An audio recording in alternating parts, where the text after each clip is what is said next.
संस्कृत का एक शब्द है कुंभ। इसका मतलब होता है कलश। कहते हैं कि जब देव और असुर मिलकर समुद्र मंथन कर रहे थे, तब इस मंथन से धन्वंतरी अवतरित हुए। उनके हाथों में एक कलश था।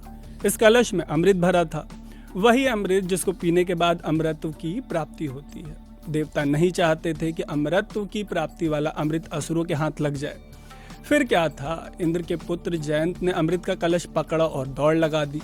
उनके साथ सूर्य, उनके बेटे शनि, बृहस्पति और चंद्र भी कलश की सुरक्षा के लिए जयंत के साथ हो लिए।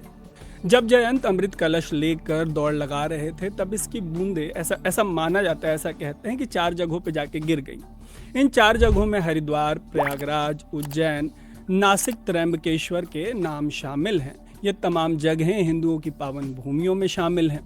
वहीं जब जयंत अमृत कलश का बचाव कर रहे थे, तो कहते हैं कि उनको 12 दिनों तक दौड़ लगानी पड़ी।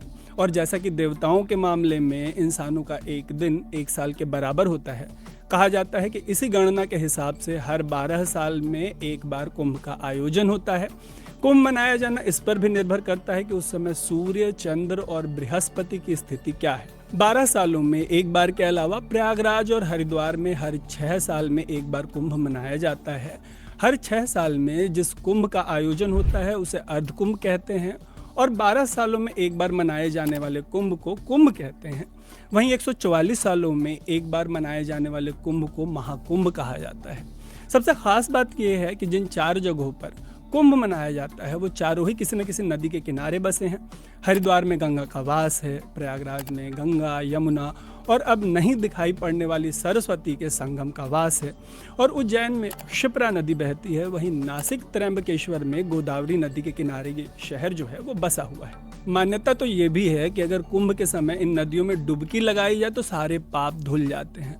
मान्यता ये भी है कि कुंभ के समय स्नान करने से मोक्ष की प्राप्ति हो जाती है। हिंदू धर्म में मोक्ष को लेकर मान्यता ये है कि जब तक किसी को मोक्ष की प्राप्ति नहीं मिलती, तब तक वो प्राणी किसी न किसी रूप में जन्म लेता रहता है। इस संसार में आने के बाद उसे मोह माया, छल कपट और तमाम तरीके के दुख सुख से होकर फिर से गुजरना पड़ता है। लेकिन एक बार अगर किसी को मोक्ष मिल जाए तो वो फिर इस पुनर्जन्म और इस संसार की मोह माया से बरी हो जाता है। वैसे कुंभ कैसे शुरू हुआ, इसे लेकर एक मान्यता नहीं है। जैसे कि एक मान्यता ये है कि चूंकि बृहस्पति हर 12 साल में एक बार सूर्य की परिक्रमा पूरी करता है, ऐसे में हर 12 साल में एक बार कुंभ मनाए जाने का इसको एक कारण माना जाता है। वहीं कुंभ की उत्पत्ति को लेकर जब हिंदू धर्म के ग्रंथों की बात होती है तो स्कंद पुराण का नाम सामने आता है, जबकि ऐतिहासिक दस्तावेजों के मामले में वेनसांग की लेखनी का जिक्र होता है।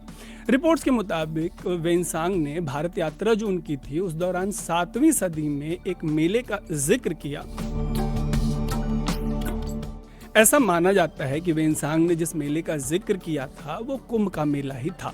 हालांकि कई एक्सपर्ट्स का ये भी मानना है कि मॉडर्न इंडिया में कुंभ ने जिस तरीके का रूप धारण कर लिया है, उस तरीके का उल्लेख न तो किसी धार्मिक और न ही किसी ऐतिहासिक लेखनी में मिलता है। एक्सपर्ट्स का कहना है कि समुद्र मंथन से अमृत निकलने का जिक्र तो साफ साफ शब्दों में लिखा गया है। हालांकि इनके 4 जगहों पे गिरने और उससे कुंभ की उत्पत्ति होने का कोई प्रमाण कहीं पे भी नहीं मिलता, और स्कंद पुराण के हवाले से कुंभ की उत्पत्ति की जो बात होती है वो वर्तमान समय में होने वाले कुंभ से मेल नहीं खाती। वहीं एक और रिपोर्ट के मुताबिक गीता प्रेस गोरखपुर की एक किताब में इसका जिक्र मिलता है कि कुंभ की उत्पत्ति कैसे हुई। महाकुंभ पर्व नाम की इस किताब का दावा है, इस किताब में दावा किया गया है कि ऋग्वेद के श्लोकों में कुंभ और इसमें शामिल होने से जो जुड़े हुए फायदे हैं उनका जिक्र मिलता है। वहीं कुंभ को लेकर एक और मान्यता ये है कि इसकी स्थापना 8वीं सदी में आदि शंकराचार्य ने की। ये वो दौर था जब भक्ति आंदोलन और पहले से चली आ रही जो धार्मिक मान्यताएं हैं उनके बीच में प्रतिस्पर्धा चल रही थी। ऐसे में कहा जाता है कि आदि शंकराचार्य ने कुंभ के आयोजन की शुरुआत की। आयोजन का अभिप्राय ये था कि इसमें शामिल होकर हिंदू साधु संत धर्म से जुड़े विचारों का प्रचार कर सके और लोगों को धर्म की राह पर जाने का रास्ता दिखा सके। वहीं वेनसांग ने भारत से जुड़े अपने यात्रा वृतांत में जिस मेले का जिक्र किया है उसे कुंभ माने जाने को लेकर राय बटी हुई है, काफी अलग अलग ओपिनियन है। एक रिपोर्ट में कहा गया है कि वेनसांग ने अपनी यात्रा वृतांत में एक मेले का जिक्र तो किया है, हालांकि उनके लेखनी से यह साबित नहीं होता कि उन्होंने कुंभ का ही जिक्र किया था।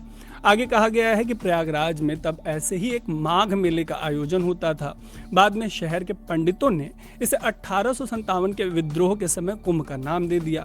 कहते हैं कि अंग्रेजों की गुलामी वाले दौर में इसे इतना बड़ा धार्मिक नाम इसलिए दिया गया ताकि अंग्रेजों में धर्म के इतने बड़े आयोजन का भय व्याप्त हो जाए और वो इसमें किसी तरीके का दखल मत दें।